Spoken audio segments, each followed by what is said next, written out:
All right. Hey, I've got my new friend, an entrepreneur, awesome guy from Tulsa, Oklahoma, Josh Kunkel with the Method Architecture. We met a month ago, Josh, and Yeah, yeah, maybe a month and a half ago. Oh, yeah, and I'm always pumped to talk to young entrepreneurs, dynamic ones, and Josh, it fits every definition of the person I love to be around and talk to. And from our first conversation at a restaurant here in Oklahoma City when you were down here for business, I was like, this is a smart guy I need in my life. So Josh, thanks for being available to do this. And so would you tell people that don't know you, I've just basically said you're a cool entrepreneur, but would you tell people what you're doing, what you do, what is the Method Architecture, who are you, what's your background?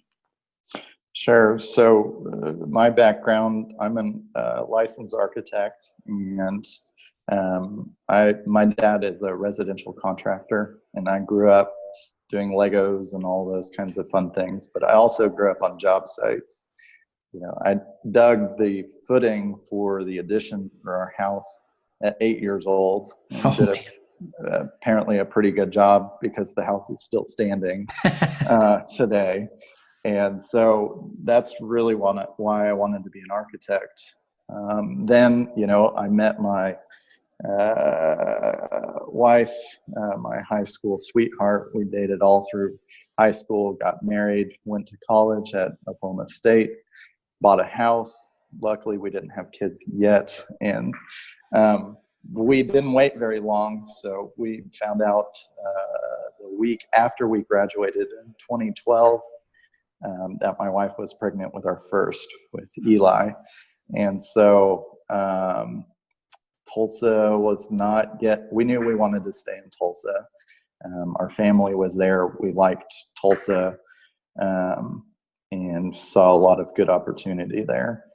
And so there wasn't a lot of jobs though. And so Tulsa was still very much coming out of the recession and not fully recovered. And so luckily I got the only open position in town and took it. And my wife got a job as the head florist for a new grocery store in town. She had done floral design all through college and enjoyed it quite a bit. She went to school for interior design. And so this was kind of an ancillary kind of outlet for that. So she worked as long as she could stand it, literally, with our first baby. And then she hasn't gone back to work full time since. So we now have four little ones at home.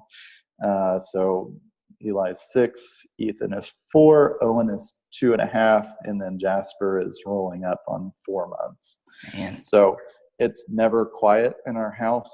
And sometimes whenever it's quiet, that's usually not a good thing. Yeah. There means they're getting into something. So I guess June 1st, I started Method Architecture.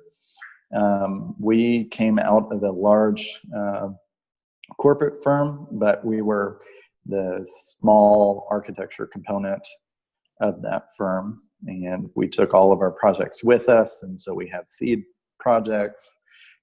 We did, because starting a firm with 5 people is very capital intensive. We did go for and get the SBA 7A funding.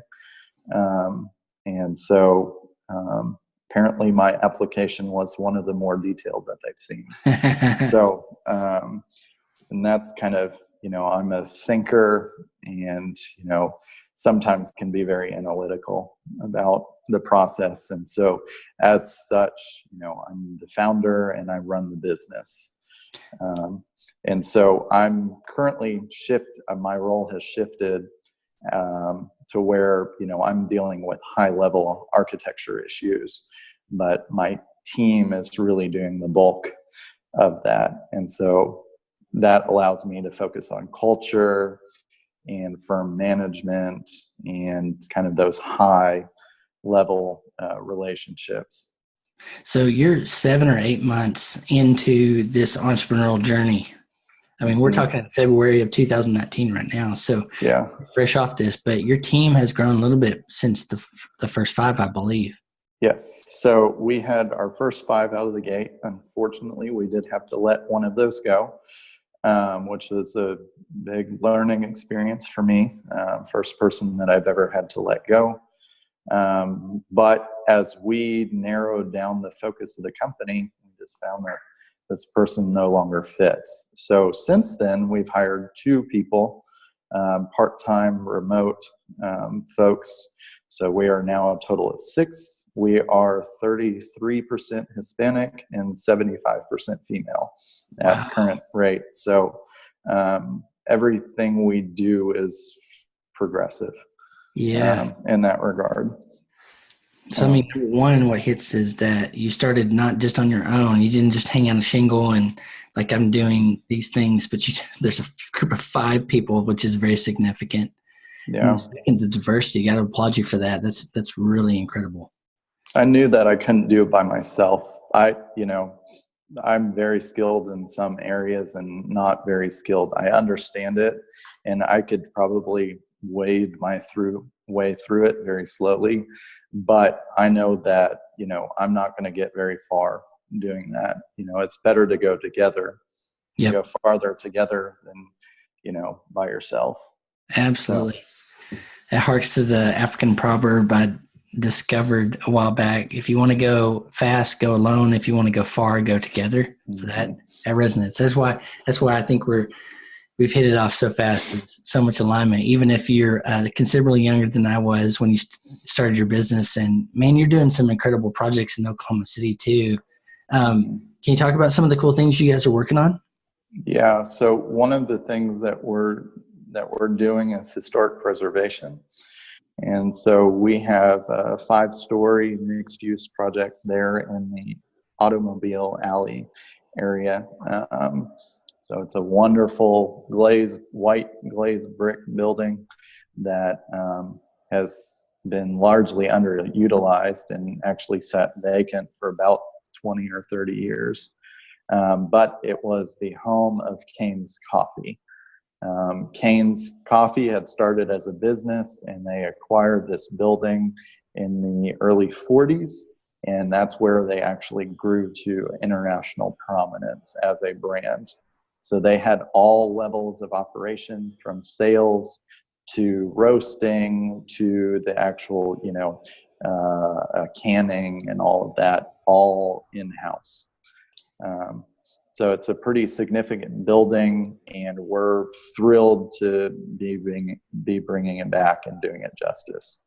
Yeah, you were telling me this whole story, and I had no idea. When he talks about, when you talk about Automobile Alley in Oklahoma City, that's the hot place, like the cool, hip place in Oklahoma City that's been revitalized for a very long time. But then you told me the story of Cane's, and I was like, I had no idea. And I love my city. I love to talk about the cool things happening in Oklahoma City. But you're telling me this cool fest. By the way, I've used that story. I'm like, Cane's started here.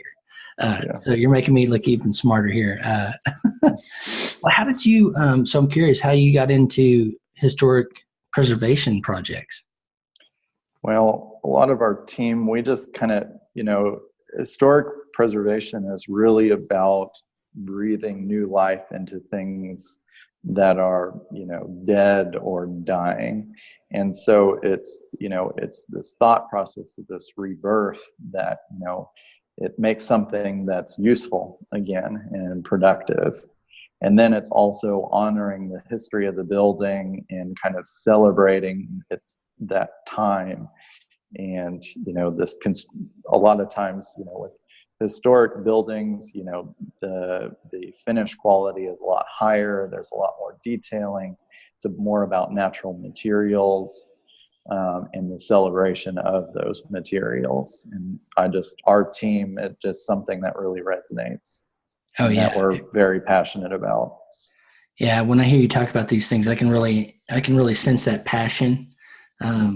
And that's so, because it really comes to the surface and these depths of what you're doing, and you're not just doing a project and trying to make money. That's essential, right?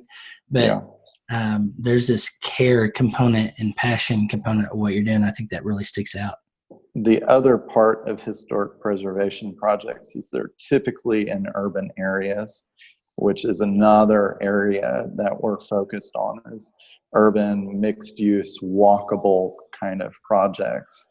And so again, our Canes building is 1 block from the streetcar, in Automobile Alley. Like you mentioned, it's that hot area. I mean, there's 6 and 8 story buildings going up all over the place where there was empty lots, or 1 story buildings that are being torn down to do an 8 story building. And those are really the projects that, that we love. Yeah, the streetcar project's really interesting to me too, because my friend Jesse and he's the manager of the streetcar now, the whole streetcar system. And that's another really amazing thing happening in Oklahoma City, is all these cool components from the Oklahoma City Thunder, the projects that you're doing, the construction and development that's happening. And then we got this cool streetcar that, by the way, I still have not ridden. So I need to get on the streetcar and take it for a spin. Jesse offered to show me around. I was like, heck yes, I want to do that. Yeah, what the streetcar allows, is that you can disconnect parking from buildings. And so whenever you're typically, a typical project where, Oklahoma City doesn't require any parking on site, which is huge. So it allows for you to utilize the entire site for your building rather than parking and storing cars. And so with the streetcar, you could actually decentralize the parking and have lots kind of distributed, but all collected. So then you could park there, ride the streetcar, go see a game, go out to eat somewhere, and then go back to your apartment and, not even have to use your car at all. That's so fantastic. For years I've heard, and I mean, going to other cities and looking back in Oklahoma City, it's such a spread out town. Mm-hmm. And this revitalization of downtown area, Midtown area, what we call, is so compelling to me, because it's just this concept. We drive everywhere we go here in Oklahoma City, but then the thought that you're, walked me through there of having parking separate so you could have a walkable, like cool, close-knit area is really compelling to me. Yeah, and it's really about, we're dealing with this in Tulsa too, it's really about providing options, because not everybody wants to live out in the suburbs.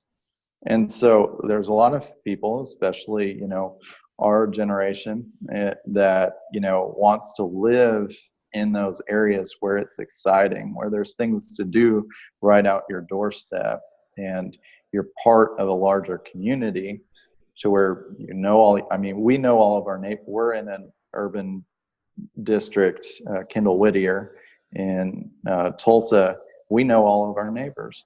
I mean, it's, we love it, and we support all of our neighbors and promote them, and they promote us. And, it's, just what good businesses do these days. And so, there's a lot of exciting energy around, being part of a community that supports each other.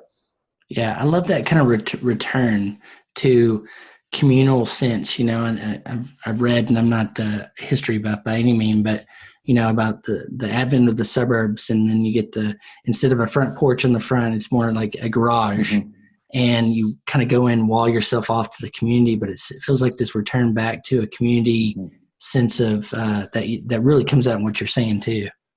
Yeah. There's a whole lot of psychological things that we can go into about the, spread and development of the suburbs, talking about isolation and, social issues that come from, being so far detached from other people. Yeah. Because basically you can realistically drive to work, drive home, and never see anybody.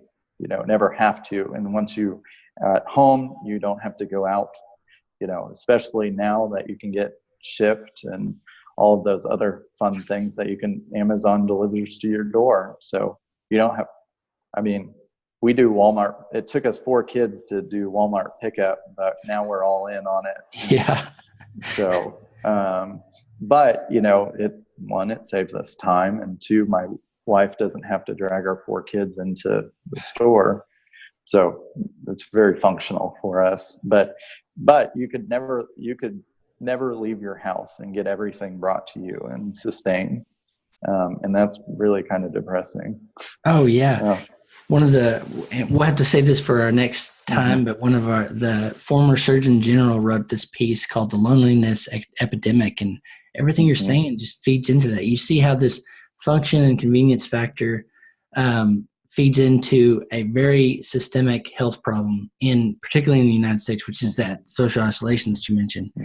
And you think, well, it's convenient, it's more affordable, there's all these benefits to it, but then the reality is one output is that isolation, which isn't obviously, verifiably not good for our health, is to be isolated socially. And then there's the public health crisis with not walking and not being active, which is something, I got to a certain weight and I was like, oh crap, I need to do something about it. And so lost quite a bit of weight and still got a bit to go, but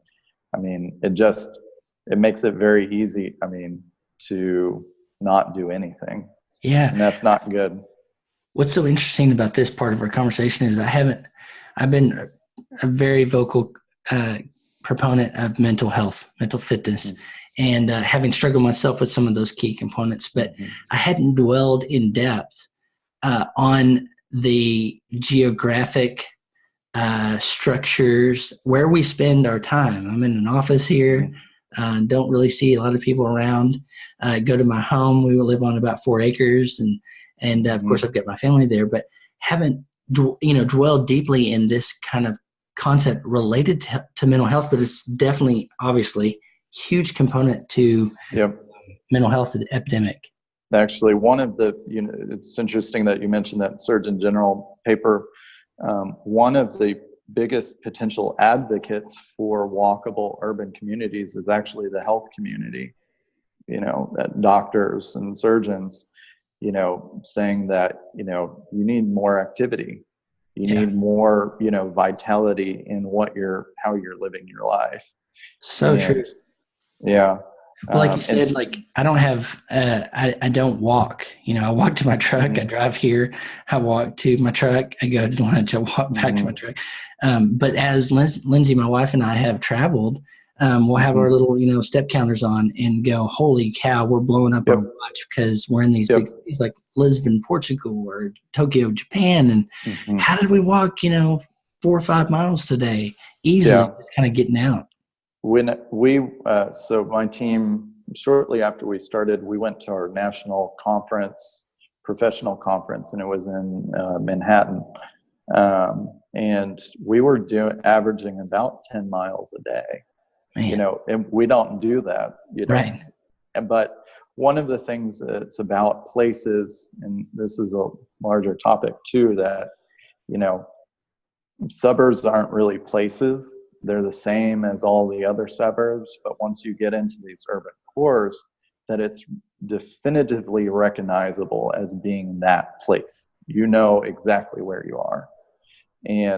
But what we found in New York is that it's about a useful walk and an interesting walk. And, whenever you park at Walmart in the parking lot, you want to park as close to the door as you can because, look, it sucks walking through a Walmart parking lot. It's not interesting. It's not safe. It's not a place that you want to be. It's a place for cars, not a place for people. Yeah. Then once you get inside Walmart, then you could walk 2 miles just inside Walmart doing your normal shopping, but you wouldn't notice. Right. Because you're going from one thing to the next, to point to point to point. And that's where people that, like we have the BOK Center, people come down for games and they'll park and then they'll walk to dinner, they'll walk to the concert, maybe they go for drinks and then they go for a little stroll, and they actually end up walking much more than what they would ordinarily do. And they don't realize it because they're not thinking about the action of walking. They're thinking about, man, I'm going to go get this great Manhattan or, whatever at the next place. That's such a good point, is the interesting part of it. So when I started last year, for the first time really in my life to ever run, and I call them rule walks because it's a run walk. I don't run the whole time like other people. I just can't. But the first thing, my wife and I talked about was getting a gym membership. And I was like, I don't want to run around a circle, on a treadmill. And maybe I could find something on TV, but I'm like, that's not going to keep me sustained. So we found these incredible, the health department, which is about 2 miles from our house, has an incredible paved, which I kind of wish it was dirt, by the way, but paved trail system. And I would go out there and run. But to your point about being interesting, like I would get bored and it would feel mundane and torture. But when I was out there in nature in a really pretty park that they had really curated for this great experience of just, get down and running, it changed everything. It was more motivating, inspiring to me. But back to your point is, I hadn't really thought of that. I think I've bought in internally because I grew up in a rural town in southern Oklahoma. And then when we had the opportunity to buy this land, thought, great, I want space. Well, not thinking space means maybe back to this isolation part. We know our neighbors, but our kids don't have other kids, even if any, there's no kids around us. And so, my wife always says, I wish we had kind of moved into some kind of neighborhood where there was a green belt, a park, maybe a pool, but then also kids and families, and have some of those connections that honestly is a little bit tough for us now. We're very thankful for what we have, but that, it feeds into this, this isolation part that I can totally see. Yeah. So the other thing, which this is fresh because I just did this, drop of a hat over the weekend. For me, I need to get outside. Yeah. And, there's something that's rejuvenating about being out in nature and just experiencing, being out in that space. And so we decided to go to, the kids had been watching something on YouTube that involved bat caves, not Batman, but bat caves. And so we decided to go up to Springfield and go ride through Fantastic Caverns, which I've never done. I've always seen the signs. And so we just decided to go. And then we went to Lambert's Cafe, home of the road rolls. Kids loved that. They got pummeled by rolls and they giggled the whole time. But then the next day, so my parents just bought 6 acres of rural land that happens to be by a lake. And we went out there on Sunday and just spent an hour and a half just walking around, tootling, doing nothing. And, it was Monday morning, I woke up more refreshed than I had in a long time. Yeah. And so it's, a friend of mine, we have Turkey Mountain, so it's a urban wilderness area. Yep. And he would just go every Saturday, go for an hour walk through the trails, through the forest. And, that's something that, is beneficial and I probably need to be doing more of. I've actually been to Turkey Mountain with my brother who lives up there, and that is a fantastic place. I think this whole concept of there is a design element physically, a physical space that can aid in is such a good topic that I'm going to spend some time thinking about this. And I think, Josh, you've helped me put this more on my radar as a complete picture of how to maintain health is how do we design our spaces to promote community and belonging, antidote to isolation and perhaps some of the problems that we've got. Okay. You've really keyed into it there. That's exactly, one of our, kind of why we do what we do is, creating places where people belong. Yeah. And that's really, and there's certain project types that happen to fall within that. One of the other things that we do is education. And so really, learning environments are really about creating that, it's focused on learning, but then it's also getting along and, appreciating the differences of your peers. And so, again, all of these things, we deal with people. Projects are the result of dealing with people. And so it's all tied together. This is why I've been telling you every time we've had lunch and met and talked that you're going to be so successful in such a good and dynamic and impactful way because the heart is there. The impact of people and what now you found this now business, right? Mm-hmm. To affect meaningful change, purpose, and profit. Like those should be there. If you're helping people make people's lives better, you should be paid well for that. And I think this is what's so compelling about watching your journey is I keep telling you, you're on a rocket ship, man. You got to hang on. And that's exciting. So, okay. Hey, one last question, and then I'm going to ask you how people can find you and method and all that. Okay, you've got 4 kids. I have 2. Okay. Yeah. So 4 kids and starting a new business. How the heck do you manage all this? Well, my wife is extraordinary. Right. So behind every great man, there's an even greater woman. And that's definitely the case here. She's 100% committed to, being at home with the kids. And it's something that we talked about, look, we know what this means, that, it would be very difficult for you to have a career and, have to juggle all of that. Her personality isn't, not that she is driven differently. She's type B plus, whereas I am type A. And, she appreciates her freedom of schedule and flow. And, for the most part, that doesn't fit in a typical workplace. Plus, there's also logistics of, toting 4 kids around. We're going to deal with it whenever they get into elementary school and high school. And what the heck are we going to do for activities? And so, really, it's all on her. I couldn't do what I do without her, and we couldn't do what we do without family that supported it.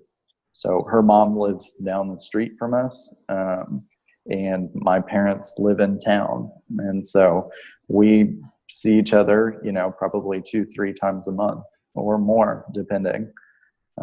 We all have a good relationship, and, there are many times whenever we're literally like throwing the kids out the door at grandparents' house so that we can go and sleep. Yeah, and exactly. So go have a decent dinner and then go home and pass out asleep and sleep for 12 hours or whatever and catch up. You got to catch those times when you can. You've got a 4-month-old to a 6-year-old, so that's pretty amazing. And then this startup business. So yeah, she was actually pushing me to start it. I'd always known that I was either going to be a partner or I was going to start a business, because I apparently have that entrepreneurial itch.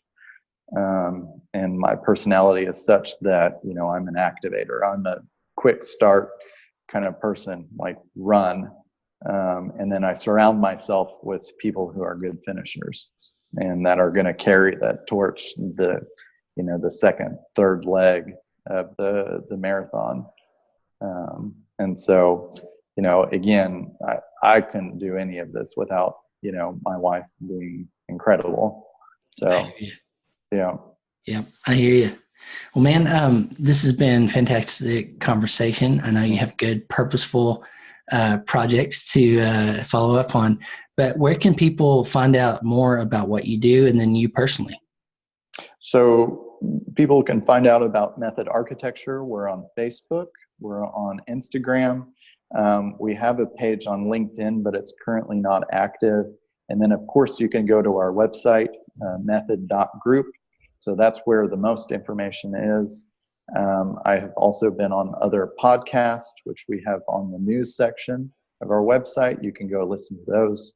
Again, we didn't talk about any kind of benefits or, how you care for your employees and or your team members. And, I've got podcasts on that because, again, we're very progressive there as well.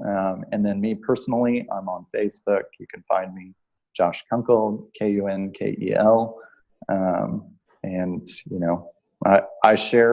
I've been told that I share a lot of interesting stuff, which is all related to everything that we talk about. I'm most active on Facebook. And so you can find me there. Okay. That's awesome. Hey, thanks, Josh, for sharing. I'll put some notes in the video description and the audio description too, where they can find you as well. But I appreciate you sharing your story that I get a firsthand every time we get to have lunch. So I look forward to the next time connecting with you with lunch, and probably next week, I think. So. Yeah, next week. Yeah. Sounds good. Thank you, Corey. You will. Thanks, Josh. Yeah, thanks.